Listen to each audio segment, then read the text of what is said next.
할렐루야. 사랑하는 대강의 가족 여러분, 오늘 하루도 하나님의 말씀과 동행하는 삶이 되길 소망합니다. 오늘 함께 나눌 하나님의 말씀은 마가복음 6장 46절 말씀입니다. 무리를 작별하신 후에 기도하러 산으로 가시니라. 아멘. 생활 속에서 탄력을 잃지 않는다는 것은 아주 중요합니다. 고무줄이 탄력을 잃어버리면 아무짝에도 쓸데가 없는 것처럼 사람의 삶도 탄력을 잃어버리면 무기력해지고 맙니다. 그래서 사람들은 생활의 탄력을 잃지 않기 위해 운동을 하기도 하고 또 여행을 하기도 하고 취미생활을 하기도 합니다. 그러나 하나님의 자녀들은 신앙의 탄력이 생활의 탄력이라는 것을 알아야 합니다. 아무리 운동을 해서 건강을 유지하고 또 여행을 하면서 휴식을 취하고 취미생활로 기쁨을 찾아봐도 영적인 탄력을 잃어버리면 여러분 아무 소용이 없습니다. 영적인 탄력이 유지되어야 그런 것들이 도움이 될 수 있는 겁니다. 그렇다면 영적인 탄력은 어떻게 유지할 수 있을까요? 이 고무줄을 계속 당겨 놓아두면 얼마 되지 않아 늘어지고 탄력을 잃어버리고 맙니다. 늘어놓았으면 다시 제자리로 돌아가는 기회를 주어야 합니다. 그래야 탄력이 오래도록 유지될 수 있습니다. 영적인 탄력도 그렇습니다. 수시로 힘을 받을 수 있는 자리에 서야 합니다. 그렇다면 내 영혼이 탄력을 얻는 자리는 어디일까요? 그 자리는 바로 여러분 기도의 자리입니다. 예수님께서 그렇게 사셨습니다. 예수님의 일생은 기도로 탄력을 잃지 않으시는 삶이셨습니다. 공생의 시작을 40일의 금식 기도로 시작하셨습니다. 그리고 마지막 순간을 앞둔 그날 밤에도 겟세마네 동산에 올라가 밤을 지새며 이마에 흐르는 땀이 피가 되도록 기도하셨습니다. 시작과 끝만 기도하신 것이 아닙니다. 공생의 3년간 언제나 기도를 잊지 않으셨고 기도에는 양보가 없으셨습니다. 예수님의 모습은 늘 기도하시는 모습이었습니다. 오늘 본문도 예수님의 탄력을 잃지 않으시는 기도의 모습을 이렇게 표현합니다. 무리를 작별하신 후에 기도하러 산으로 가시니라. 정말 닮고 싶은 주님의 모습입니다. 예수님은 수시로 자신을 기도의 자리로 되돌려 놓으셨습니다.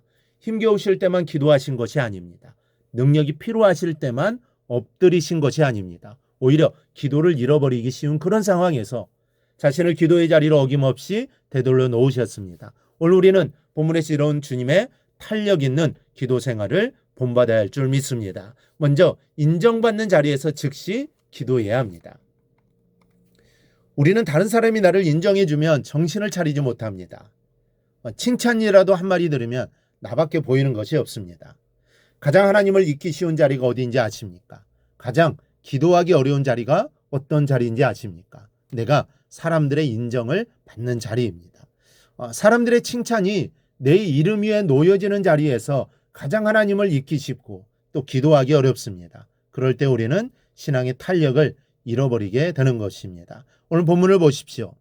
예수님은 사람들이 자신을 메시아라고 인정하시는 그 자리에서 자신을 기도의 산으로 올려놓으십니다.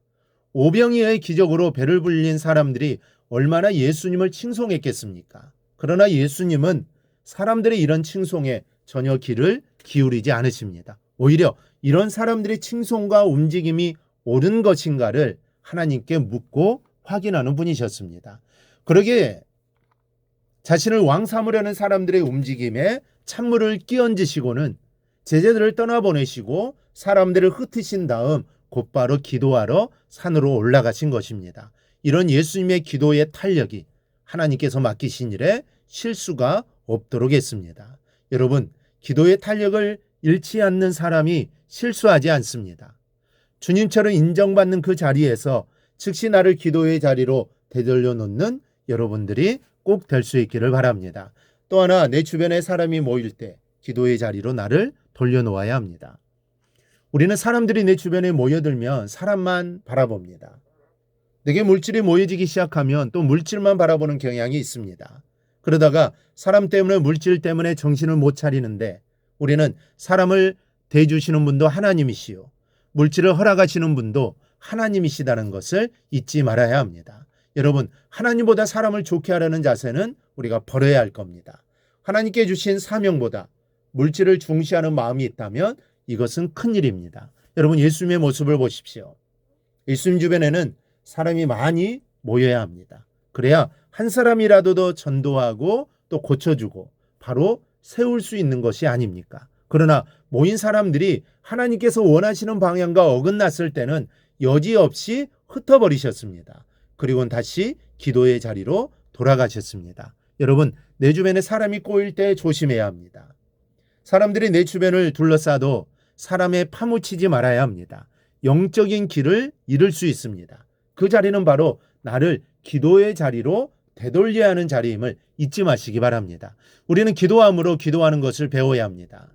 기도의 자리에 엎드린 만큼 기도하게 되고 그 기도를 통해 하나님을 만나게 되는 겁니다. 그러기에 우리는 자주 기도의 자리로 나와야 합니다. 그리고 여러분 기도해야 합니다. 그리고 기도를 통해 내가 어디에 서 있는지 잊지 마시고 그리고 기도는 우리의 삶의 근본이며 생명이라는 것을 잊지 마시고 어떤 상황 속에서도 늘 내 자신을 기도의 자리에 앉혀 놓으시기를 바랍니다. 그리하여 기도의 사람이 되기를 주님의 이름으로 축원합니다. 오늘 목사 말씀을 굳게 잡고 삶으로 실천하며 살아내는 대강의 모든 성도들이 되기를 축복합니다.